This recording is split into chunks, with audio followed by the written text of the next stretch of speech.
What's up, bitches?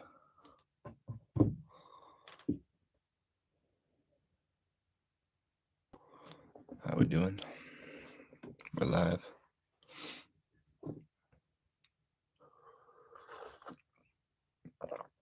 I titled this one, Don't Stare into the Abyss. Based on Nietzsche's writing about that and his quote. And also based on the thoughts I had earlier today, where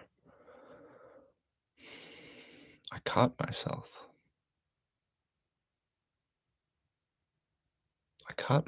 And realized that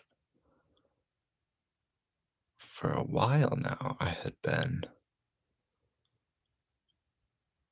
looking towards the bad and pointing it out all the time and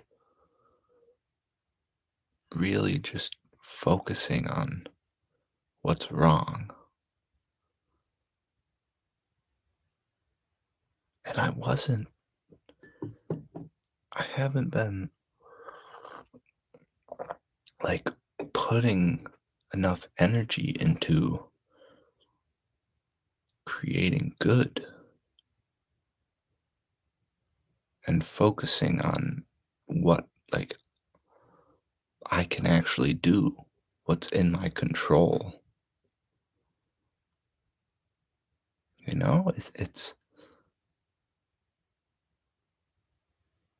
I just realized that there's been so much that I've been focusing on that is not in my control.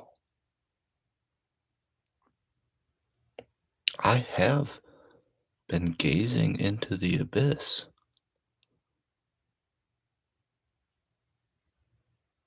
And in the quote, it says something like, you know, don't gaze into the abyss because the abyss will gaze back into you. Gaze at the door.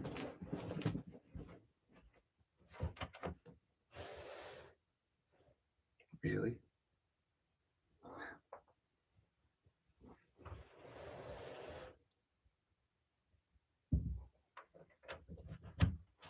That's so.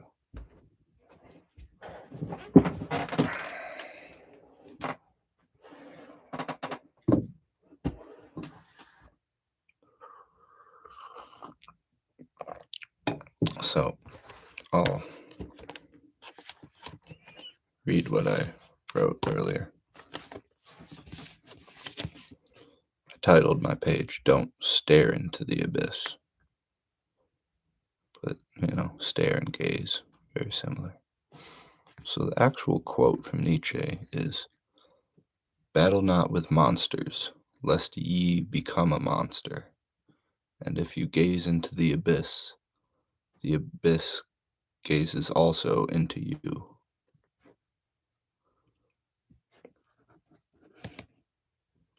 And I noticed it.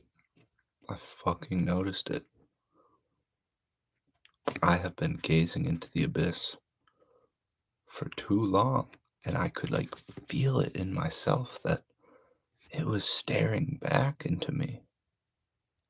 And it was beginning to consume me and make me feel just bad. So I have to stop. I have to stop focusing on all that is bad and ugly. You don't have the power to fix any of it. There's so much that is good and beautiful. It does you no good to argue for the sake of arguing.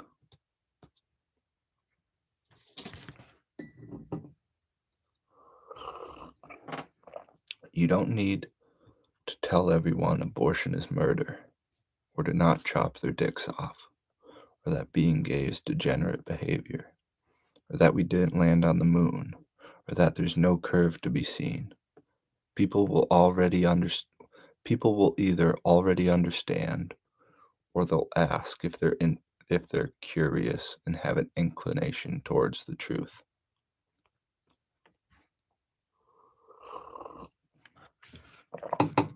And that's just it.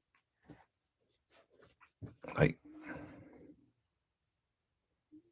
it's not my job to point all these things out. It's not my job to tell everyone that abortion is murder, or that being gay is degenerate behavior, or that we didn't land on the moon, or that there's no curve to be seen anywhere on the earth. Like, it's not my job. So I should not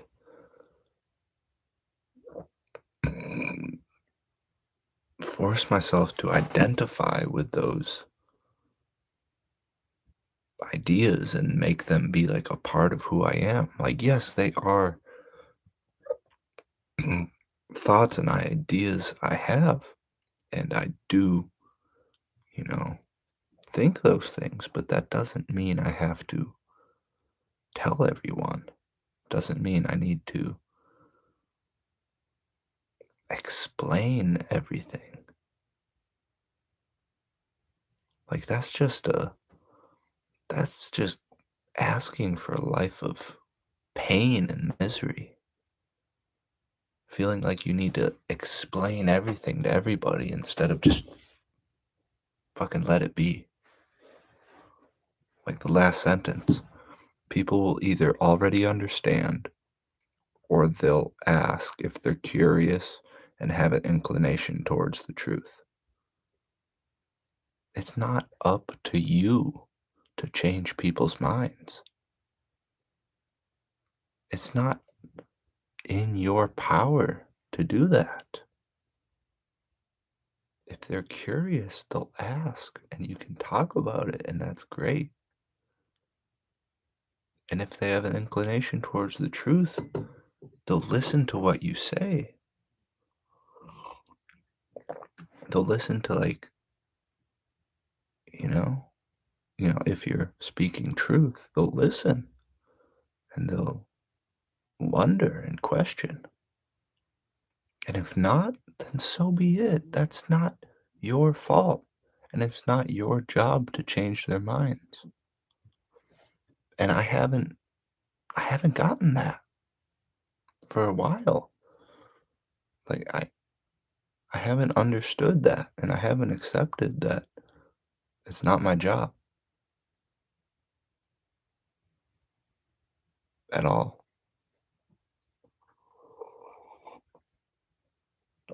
It's not my job to change anybody's mind.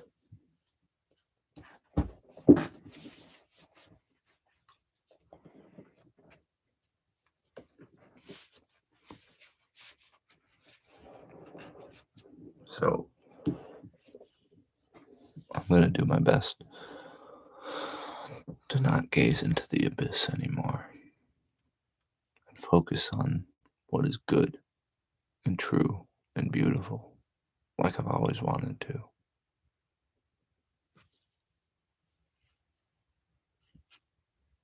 But that's the thing, maybe even more so, what's good and beautiful, because the truth can be ugly in a way.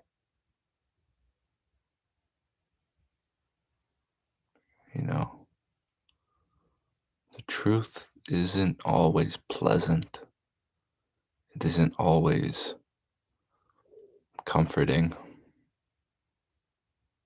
If you stare at the truth for too long without mixing in enough good and beautiful,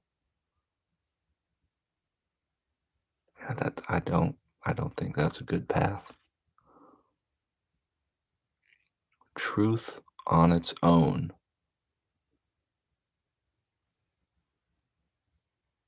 isn't a solution. It isn't something that solves people's problems. I burnt some finger hairs. But the good, the true, and the beautiful together is a solution. Those three things working hand in hand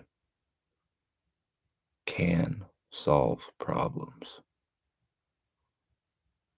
Not one on its own, but all three together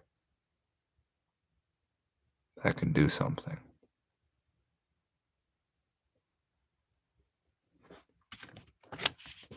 Let's see what else I wrote today.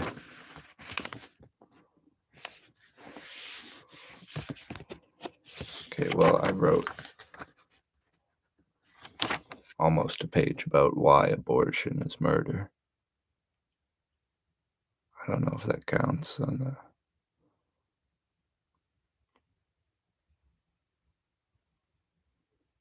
You know, I wrote to stop staring into the abyss later in the day after I wrote why is abortion murder. So it kind of led me to that.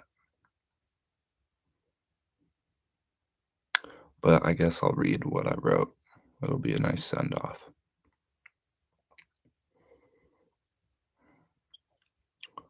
So, why is abortion murder? What else could it be? They say it's just a clump of cells, or call it a fetus instead of a baby. This is rhetoric used to eliminate the emotional reaction involved in the murder of people. There is no logical argument, only emotion. Using logic, the only possible solution is abortion equals murder. The women that go through an abortion almost always have feelings of immeasurable guilt later on down the line.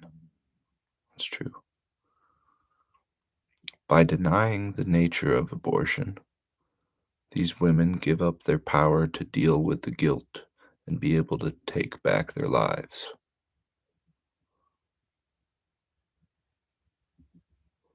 By, by denying the nature of abortion, these women give up their power to deal with the guilt and be able to take back their lives.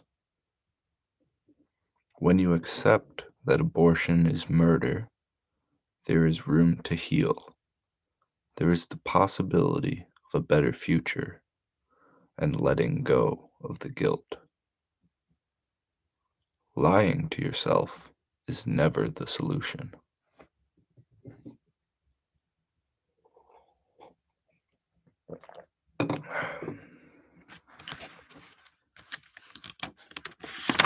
And that's that. I'm not gazing into the abyss anymore.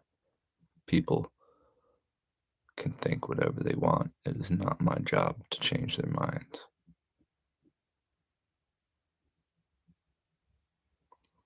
People can think I'm a bad man and an ignorant, foolish, uneducated person for saying the word nigger. It's not my job to change their minds.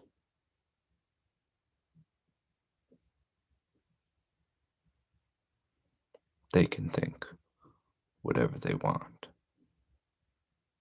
about me, about the world, about themselves, whatever they want. But lying to yourself will never be the solution to any problems.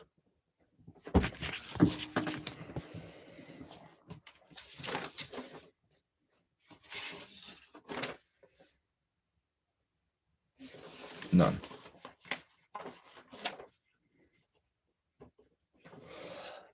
None at all.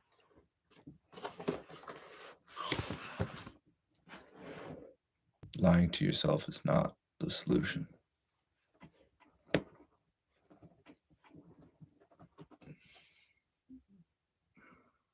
So,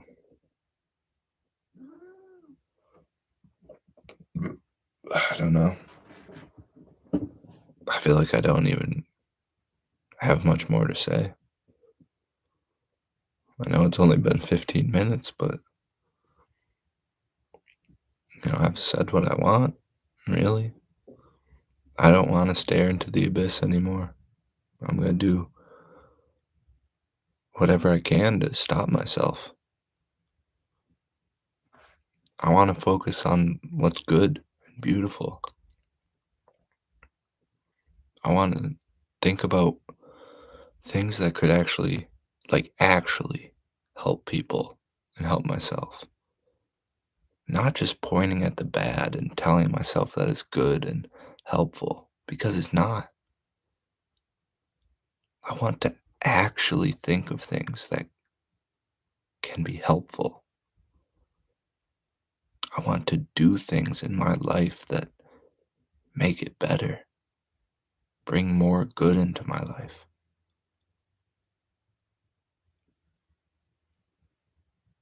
I want to work towards, you know, community, meeting people, building relationships. And I want to work towards getting a piece of land, farming beets, having a chicken coop. That's beautiful. In my mind, that's really good. And that is so much more helpful to think about than it is to think about how abortion is murder or that being gay is degenerate behavior. Nothing comes from thinking about that. Nothing. It's not in your control at all. But thinking about how you want to grow beets and have a chicken coop, that's something. That's something that is in your control. Maybe you can't do it at this instant in time, but it is in your control to make happen. If that's what you want out of your future, then it's up to you to make it happen. You have that power. You can work and buy land and farm that land and live on that land and have a chicken coop and have a couple goats. All of it. It's not up to anybody else but you.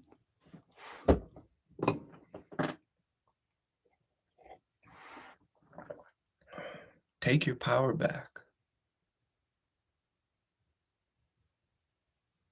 Take your power back by not staring into the abyss anymore and looking towards what is good and beautiful. Use that truth that you have from your time of staring into the abyss and, from accumulating understanding, because that is useful, but you have to apply it. You can't just keep staring and staring because nothing comes from that. Apply it to what is good and beautiful.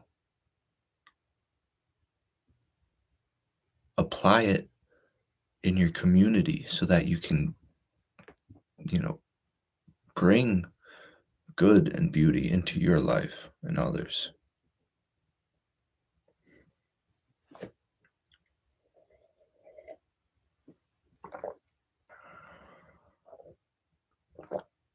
Just focus on what is in your control. Focus on what you can do.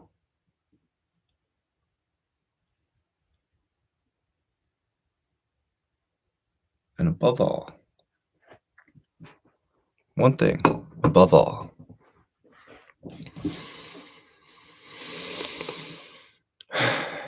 don't be a bitch.